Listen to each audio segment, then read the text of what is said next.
এই প্রচণ্ড গরমে আপনার মুরগিগুলোকে হিটস্ট্রোক করে মারা যাচ্ছে, তাহলে আজকের এই ভিডিওটি আপনার জন্যই। প্রিয় ভিউয়ার্স এবং খামারিগণ, আসসালামু আলাইকুম। প্রিয় খামারি ভাই ও বন্ধুরা, আপনারা জানেন যে বর্তমান বাংলাদেশের যে তাপমাত্রা, এই তাপমাত্রা সকলের জন্যই অসহনীয়।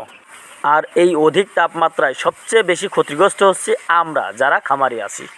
তাই আমি আমার খামারের মুরগিগুলোকে হিটস্ট্রোক থেকে রক্ষা করতে আমি এই পদ্ধতিটা অবলম্বন করি। এটা অত্যন্ত ফলপ্রসূ একটা পদ্ধতি। তো সেই পদ্ধতিটা হচ্ছে যে প্রতিটা মুরগিকে ধরে ধরে এভাবে ঠান্ডা পানিতে গোসল করাইয়া দেবেন।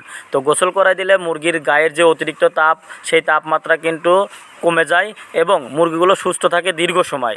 তো আপনারা যারা খামারি আছেন তারা অবশ্যই আপনার খামারের লস এড়ানোর জন্য, হিটস্ট্রোক থেকে মুরগিগুলোকে রক্ষা করতে আপনারা এই পদ্ধতি বা মুরগিগুলোকে গোসল করাই দিবেন।